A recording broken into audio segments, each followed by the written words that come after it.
So I also wanted to share my rough draft, and I chose to focus on softball through the years. And so there's some things I really like about this, and I also know that I've completed my draft, but I still have some revision and fine tuning to do before it would be ready to hand in. So some of the challenges I had was that, I grew up in the 70s and 80s, so I didn't always have access to pictures at the time. So I had to manage that. So some of the photos are mine, but some are others that just remind me of playing. I also had to think a lot about the blend of the font size and color. And so the dominant idea is at top, and then the subsidiary one is down below. Same here. Looking back is the highlight, and then little things that I remembered are below. So lessons learned, I found a quote that I really liked.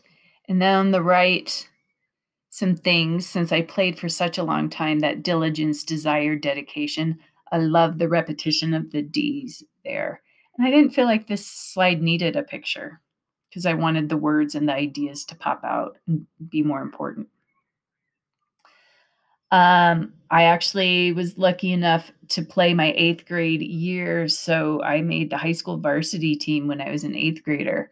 And I was a runner, and that was really fun. I learned a lot, and you can see the cornfield in the back. And so that's just some specifics of what I remember. And all of that comes into play with those lessons learned. And it was a little bit more about being a team and the positive energy of belonging to a group. So I tried to highlight that. Now we're going into the sophomore years. The picture isn't the best quality, but that's what I had. And then I don't feel quite satisfied with this page. That's one of my favorite team pictures, but it should be smaller. And I think I should have separated out the text a little bit too. And, the part is buried about my dad being the coach. And, they would be practicing and they never came to my games because they were busy doing other stuff. And so I think that's important. It might be buried. So this is the shift looking ahead at the transition.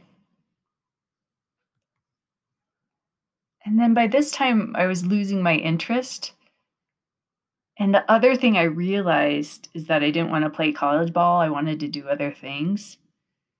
And so that's what I did. I started doing other things. I worked at day camps, and I started riding my bike everywhere, which I loved. I'm not really satisfied with this. It was kind of at the end, and I was running out of steam. So I was trying to highlight some lessons learned and tie them back to softball. But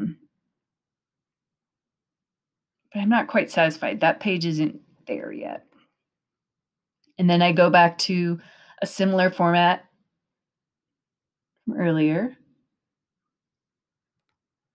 And then now as a parent, my kids are starting to play sports, and I'm trying to instill life lessons in them.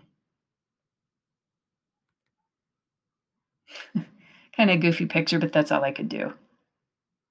And then I like ending with that quote. I think they're lucky they get to do stuff like this. So I know I have room for improvement, and it's important to take a 48 to 72 hour break between a draft and revision so you can see the mistakes and work to improve them.